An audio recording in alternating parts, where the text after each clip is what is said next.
Nós vimos então quem é que pode ser parte no sistema dos juizados especiais cíveis, a lei do JEC, que é o nosso diploma base, e em geral a gente trata dos institutos analisando pela lei do JEC, e nós já vimos combinado que sempre que tem uma distinção no GF e no GFP, eu trago aqui para os senhores, e nesse caso tem.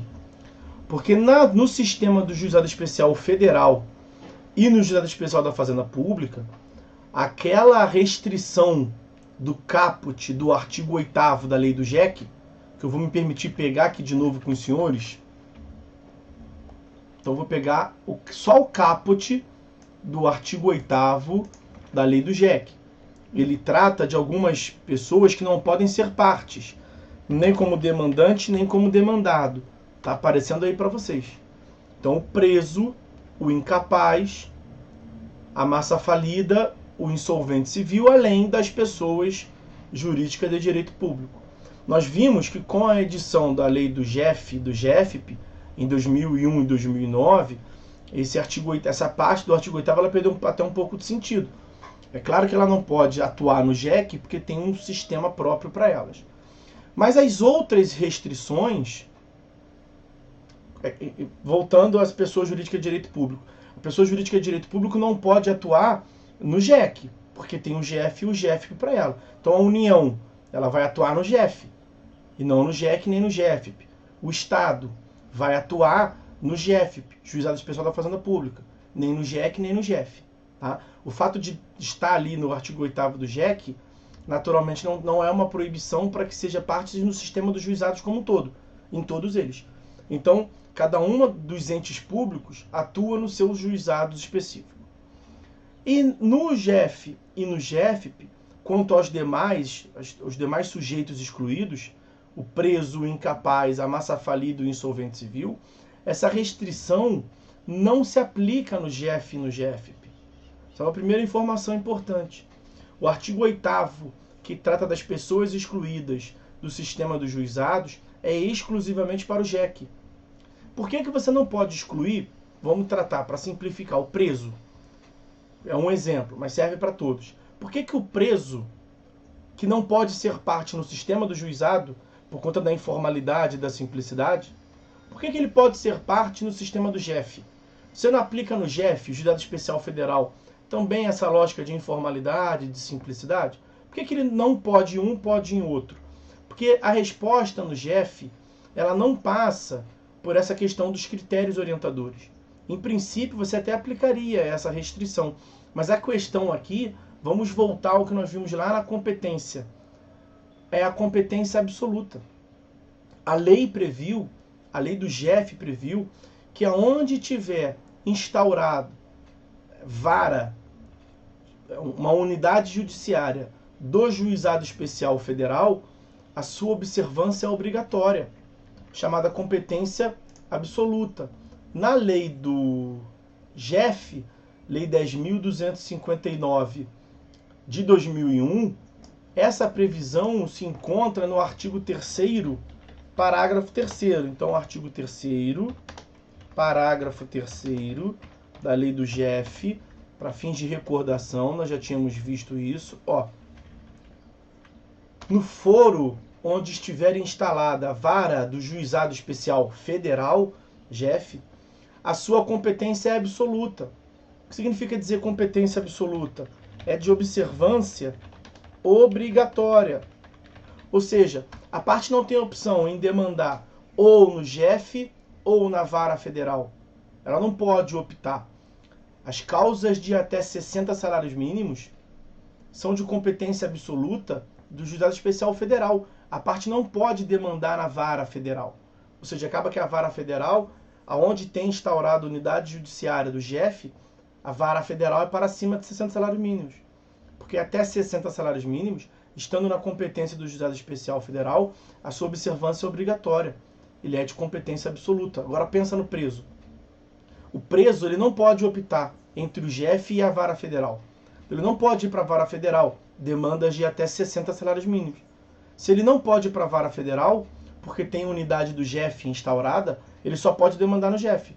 Se o artigo 8º fosse aplicado, o preso não ia poder demandar contra a União nunca. Na vara federal ele não poderia demandar por conta do artigo 3º, parágrafo 3º da lei do GEF, lei 10.259 de 2001, competência absoluta do GEF. Ele propõe demanda na vara federal. O juiz ia julgar extinto por competência absoluta do GEF. Se ele propusesse demanda no GEF, juizado especial federal, e o juiz também julgasse extinto com base no artigo 8º da lei do GEC, que tem aplicação a princípio geral, o preso não pode ser parte no sistema dos juizados. O que isso ia redundar? Numa denegação de acesso à justiça.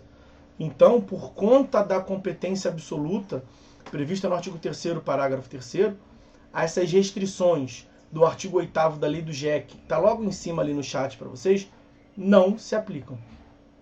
Tá? Quem é que pode ser demandante, portanto, no sistema dos juizados especiais, tanto federal quanto da Fazenda Pública?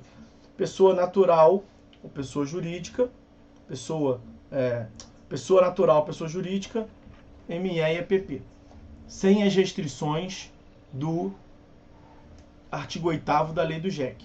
Olha aqui, essa previsão está no artigo 6º da lei do GEF.